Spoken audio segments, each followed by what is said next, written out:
कांग्रेस के लोग कांग्रेस का नाम ले रहे हैं क्योंकि लड़ाई कांग्रेस से थी कि तुम लोग कुछ नहीं देने वाले हैं। देखिए उल्टा हुआ, राजनीतिक रिजर्वेशन बढ़ते जा रहा है, बढ़ते जा रहा है ना, हर 10 साल बाद रिन्यू हो रहा है और आपकी नौकरी खत्म होती जा रही है। तो एक मिस जजमेंट हुआ कि नहीं वहां पे? पॉलिटिकल रिजर्वेशन, यहां मंत्री लोग बैठा हुआ, उसका रिजर्वेशन हर 10 साल पे रिन्यू होता है और आपकी नौकरी हर 10 साल पे कट रही है।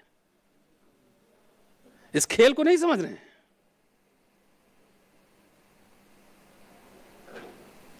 जब मैंने कहा ना कि जब शेड्यूल कास्ट के हितों की रक्षा के लिए मैं यहां खड़ा हूं और कुछ बोल रहा हूं, तो सबसे पहले मेरा काम है जिस समाज में मैं पैदा हुआ हूं, जात में नहीं।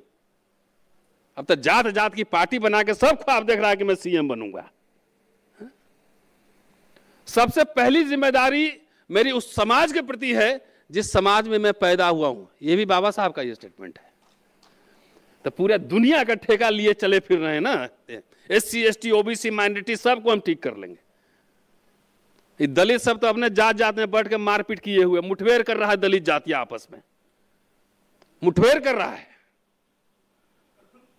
नहीं कर रहा है? बताइए। चलिए आंध्र प्रदेश तेलंगाना, बाबा साहब ने जोड़ा था हजारों जातियों को और हम लोग खाली वो पॉलिटिकल कीटाणु के चक्कर में मेरी जाति का इतना वोट है, मुझे एक टिकट दो। वो टिकट मांगने वाला बाबा साहब बोले थे, गवर्निंग कम्युनिटी बोले थे। गवर्निंग कम्युनिटी का मतलब नेता बैठा हुआ नहीं, गवर्निंग कम्युनिटी का मतलब people like you, the intelligentsia, the intellectuals, the professionals. अब AI पे बोले थे साहब, यहां बैठे हुए हैं। अपने मंत्री से जाके पूछिए AI के बारे में, उसको कुछ नहीं पता होगा। तो बाबा साहब इनकी बात कर रहे थे, इसलिए उन्होंने कहा था कि शिक्षा और रोजगार हमारे समाज के लिए जीवन मरण का प्रश्न है। मैं समझता हूं, मेरी समझ अब बन रही है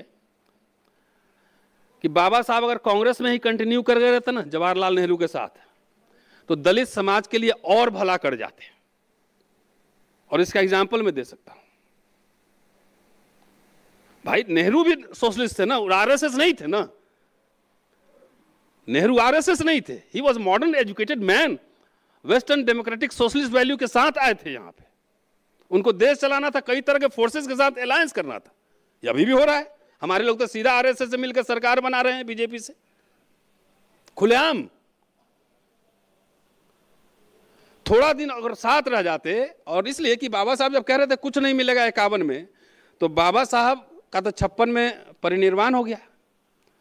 तो फिर इस सरकारी संस्था बनाने की क्या जरूरत थी? School college free ship. सुनारे साहब कितना फीस दिए थे इंजीनियरिंग कॉलेज में? कितना फीस दिए थे सुनारे साहब? नहीं, कितना फीस था? इंजीनियर आप लोग बैठे हो, कितना फीस देके पढ़े हैं? 3,500 था। आज पूछिए तो इससे सवाल नेताओं से, अपने आप से, अपने समाज से पूछिए कि हम फ्री में पढ़ा। भाई दिल्ली यूनिवर्सिटी में 400 रुपया फीस में पढ़ा हूं मैं। अब फेलोशिप कितना मिलता था? हैं? नहीं, सांपनाथ है तो नागनाथ है, तो ये है तो वो यही है। क्या दलित समाज अपने ताकत के बल पर मैं चुनौती देता हूं, पूरे भारत में 5 MP जितवा सकता है? तो अनरियलिस्टिक ड्रीम्स का है देख रहे हो, ढोल ताशा लेके बजा रहे हो कि खाली CM PM बनना है। अरे हमारा मिडिल क्लास खत्म होते जा रहा है। जिसका मिडिल क्लास बुर्जुआजी नहीं होगा, जिसके प्रोफेशनल्स नहीं हो सकते हैं,